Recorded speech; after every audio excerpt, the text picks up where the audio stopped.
Hello everyone, welcome to GATE Academy and Advait Education A JE MP Vyapam sub engineer exam, that is junior engineer exam. ठीक है, इसके लिए GATE Academy live app पे already classes start हो चुकी है, जिसमें मैं इंजीनियरिंग मैकेनिक सब्जेक्ट डील कर रहा हूं। ठीक है, तो आज मैंने जो भी पढ़ाया, ठीक है, क्लास के दौरान, उसको जस्ट मैं आपसे शेयर करना चाहता हूं। ठीक, तो देख सकते हैं मेरे बैकग्राउंड पे इंपैक्ट एंड कोलिजन का टॉपिक मैंने आज पढ़ाया। ठीक है, इसके अलावा और भी बहुत सारे टॉपिक मैंने बात किए हुए हैं, कुछ नया चैप्टर भी स्टार्ट किए हैं आज। ठीक, तो इंपैक्ट एंड कोलिजन में कुछ इंपॉर्टेंट कंसेप्ट बताया मैंने, जिसमें कुछ डेरिवेशन की बात किया। ठीक है, जिनसे इंपॉर्टेंट रिजल्ट पिक्चर में आया।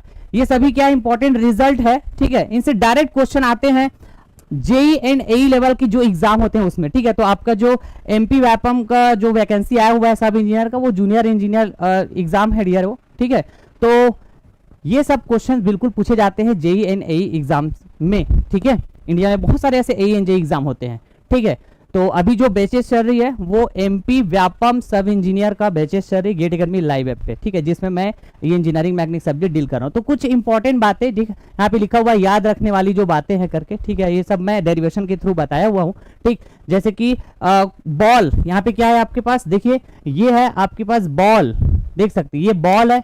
ठीक, और इधर क्या है ग्राउंड। ठीक, तो ये जो बॉल है ये ग्राउंड पे जैसे स्ट्राइक करेगी, ठीक है, तो बाउंस होने वाला है। ठीक है, तो after the first bounce height क्या होगा, after the second bounce height क्या होगा, तो यही सब है। देखिए आफ्टर फर्स्ट बाउंस हाइट आपको हाइट पूछ दिया जाता है तो h1 डेज। ठीक है, after the second bounce height पूछ दिया जाता है तो इस तरह से, आफ्टर द थर्ड बाउंस इस तरह से। जब वो बाउंस करते जाएगा तो हाइट पूछ दिया जाता है आपको एग्जाम में कि वो हाइट कितनी होगी करके। तो ये डेरिवेशन के थ्रू मैंने सब फार्मूले जो है डेराइव किया हुआ है, बताया हुआ है। गजब का फील किया है आज बच्चे लोगों ने।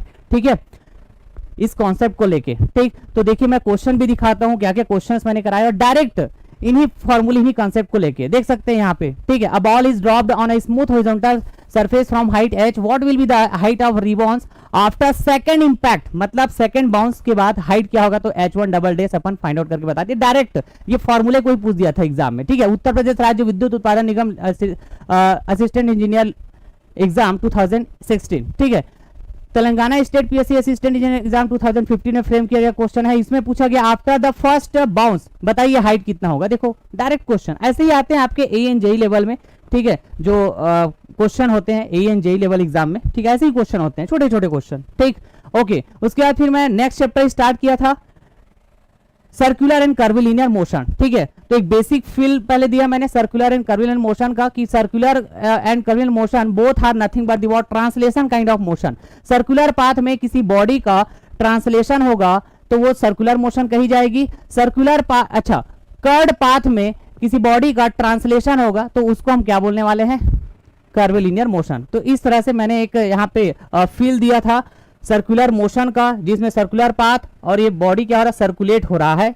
ठीक है, ट्रांसलेट हो रहा है सर्कुलर पाथ में, तो this is called circular motion. ये कर्ड पाथ है जिसमें बॉडी ट्रांसलेट हो रहा है कर्ड पाथ में। ठीक है, तो ये कर्विलिनियर मोशन हुआ। ठीक है, तो इसको मैं डेप्थ में फिर आगे बढ़ाया।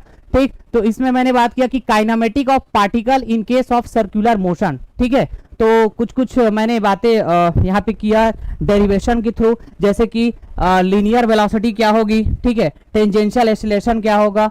ठीक, इस तरह से बहुत सारी बातें मैंने किया। ठीक, जिसमें आप देख सकते हैं यहाँ पे लीनियर वेलोसिटी को मैंने टेंजेंशियल वेलोसिटी बताया। ठीक, एंगुलर वेलोसिटी, एंगुलर एक्सीलरेशन, इस तरह के ये सब क्या होते हैं आपके काइनेमेटिक वाले पार्ट में एनालिसिस किया जाता है, जिसको हम ज्योमेट्री ऑफ मोशन बोलते हैं, डिस्प्लेसमेंट, वेलोसिटी, एक्सीलरेशन। ठीक है, इसके अलावा मैंने एक इंपॉर्टेंट जो टर्म होता है लीनियर वेलोसिटी, जिसको मैं टेंजेंशियल वेलोसिटी बोलता हूं in case of circular motion, तो इसको मैंने है ना डेरिवेशन के थ्रू बताया कि velocity is nothing but radius into angular velocity, जो v equals to r omega होता है। ये कैसे बात होता है, ठीक है, ये कहां से आता है, ये चीज मैंने दिखाया, और ये बहुत ही इंपॉर्टेंट क्वेश्चन है। ये क्वेश्चन पूछे जाते हैं। ठीक है, डायरेक्ट फार्मूले को पूछे जाते हैं आपके एग्जाम में। ठीक है, इसके अलावा फिर मैंने लीनियर एक्सीलरेशन के बारे में बात किया in case of circular motion. तो लीनियर एक्सीलरेशन को हम दो कंपोनेंट में बात करते हैं, तो टेंजेंशियल एक्सीलरेशन, दूसरा नॉर्मल एक्सीलरेशन। तो नॉर्मल एक्सीलरेशन को रेडियल एक्सीलरेशन, सेंट्रीपिटल एक्सीलरेशन दोनों नाम से जाना जाता है। टेंजेंशियल एक्सीलरेशन की यदि हम मैग्नीट्यूड की बात करें तो r इंटू अल्फा। ठीक है, इसके अलावा नॉर्मल एक्सीलरेशन की बात करें तो r इंटू ओमेगा स्क्वायर। तो इस तरह टोटल लीनियर एक्सीलरेशन बात करें तो स्क्वायर रूट के अंदर 80 का स्क्वायर प्लस का n square that is tangential acceleration का स्क्वायर प्लस का नॉर्मल एक्सीलरेशन का स्क्वायर, क्योंकि ये दोनों कंपोनेंट कैसे होते हैं, म्यूचुअली परपेंडिकुलर होते हैं। तो जस्ट लॉ ऑफ पैरेललोग्राम के कंसेप्ट को यूज करते हुए, ठीक है, हम लोग रिजल्टेंट एक्सीलरेशन बात कर लेते हैं, ठीक है, resultant vector, because acceleration is nothing but the vector physical quantity. कोई भी दो वेक्टर का रिजल्टेंट बात करना है तो आप लॉ ऑफ पैरेललोग्राम के थ्रू जा सकते हैं, ठीक है, ओके। फिर इसके अलावा फिर मैंने कर्विलिनियर मोशन का काइनेमेटिक एनालिसिस कराया, ठीक है। तो सर्कुलर मोशन और कर्विलिनियर मोशन में, ठीक, जो डिफरेंस होता है वो वेलोसिटी को लेके होता है। सर्कुलर मोशन में हम एक ही कंपोनेंट बात करते हैं वेलोसिटी का, वो होता है टेंजेंशियल वेलोसिटी, जिसको हम जस्ट लीनियर वेलोसिटी बोल देते हैं। लेकिन कर्विलिनियर मोशन की केस में हम यदि वेलोसिटी की बात करेंगे तो टेंजेंशियल वेलोसिटी भी होता है, रेडियल वेलोसिटी भी होता है, ठीक है।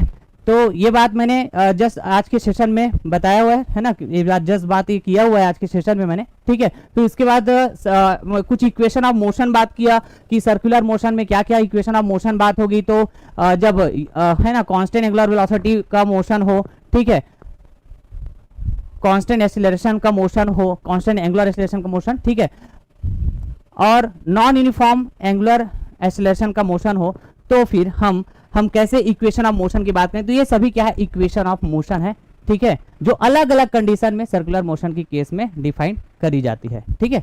इसके अलावा फिर मैंने काइनेटिक पार्ट में आया कर्विलिनियर मोशन का, जिसमें मैं फोर्स एनालिसिस कराया, ठीक है। तो फोर्स एनालिसिस बेसिकली पूछे जाते हैं भैया कि नॉर्मल फोर्स बताइए, ठीक है, जैसे कि कोई कर्व्ड सरफेस है, मतलब कर्व्ड पाथ हुआ और यहाँ पे कोई बॉडी जिसका मास m है, ठीक बात, अच्छा, तो बताएंगे इसके कांटेक्ट में जब ये कर्विलिनियर मोशन करेगा, ये बॉडी इस कर्व सरफेस के अलोंग मोशन करेगा, ये जो बॉडी m मास का है, तो ये कांटेक्ट में रहेगा ना भाई कर्व सरफेस के, तो यहाँ पे नॉर्मल फोर्स आएगा, वो नॉर्मल फोर्स बताइए। तो इसको हम कैसे कैलकुलेट करते हैं, by using the Newton second law of motion, ठीक है। तो नॉर्मल डायरेक्शन में मैंने नेट फोर्स लेके, ठीक है, equals to mass into normal acceleration, इस तरह से बात करते हुए नॉर्मल फोर्स फाइंड आउट किया। तो ऐसे मैं डिफरेंट केसेस बात किया था और उन केसेस के थ्रू मैं कर्विलिनियर मोशन का काइनेमेटिक एनालिसिस किया था। This is the first case.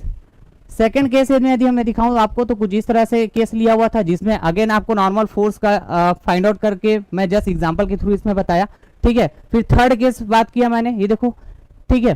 तो ऐसे डिफरेंट केस के थ्रू मैंने काइनेटिक वाला पार्ट का एनालिसिस कराया, ठीक है, in case of curvilinear motion. उसके बाद फिर मैंने क्वेश्चंस भी दिखाया, ये इस तरह से क्वेश्चंस, ठीक, पूछे जाएंगे आपके ANJ एग्जाम में, ठीक है। तो ऐसे ही क्वेश्चन आएंगे भाई, ठीक है, okay.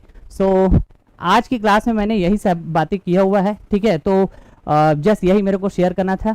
So till then, thank you so much, take care, bye bye dear.